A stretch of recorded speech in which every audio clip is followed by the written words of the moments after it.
Since the start of the massive protests, Washington has struggled to find the right response, at times siding with the demonstrators' demands for full democracy, at times pulling back and saying change takes time. But throughout, U.S. President Barack Obama has insisted a transition must begin right away.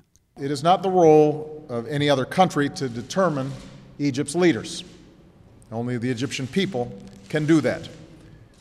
What is clear, and what I indicated tonight to President Mubarak, is my belief that an orderly transition must be meaningful, it must be peaceful, and it must begin now.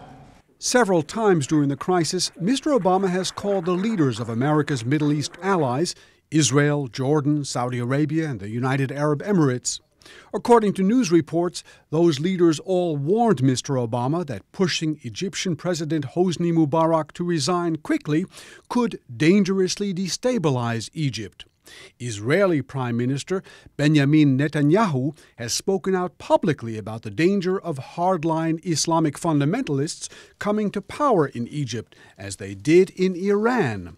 Some Israeli commentators are already saying Mr. Obama will be remembered for, quote, losing Egypt.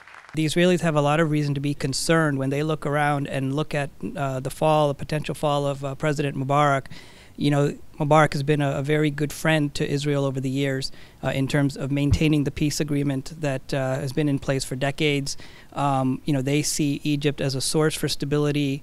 Under President Mubarak, Egypt is one of only two countries, along with Jordan, to have signed a peace treaty with Israel. Most observers say it is unlikely a democratically elected government in Egypt would reverse that policy.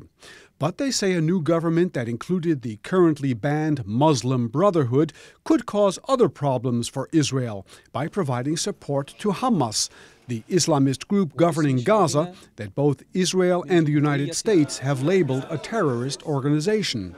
I think they're also very concerned about the changes in Egyptian policy towards Hamas. The Muslim Brotherhood, as you know, has been very supportive. It's an offshoot of the Muslim Brotherhood, and we're likely to see pressure on a new government in Egypt to open up access, into Gaza for goods and for other materials, and to end Hamas's isolation there. But according to some American commentators, the fast-moving events in Egypt show just how little power America has to influence events there at this time. I think the position that the U.S. is taking now is pretty much irrelevant to what happens in Egypt. It's really a domestic political process. What determines whether Mubarak goes or stays is the size of the crowds, is what the military does. Those are the important factors right now. It's not what the United States says or does not say. Beleaguered Egyptian President Hosni Mubarak has been a good friend to Israel, and the Jewish state is fearful of the changes the massive protests will bring, especially the likelihood that the Muslim Brotherhood will gain a significant role in Egyptian policymaking.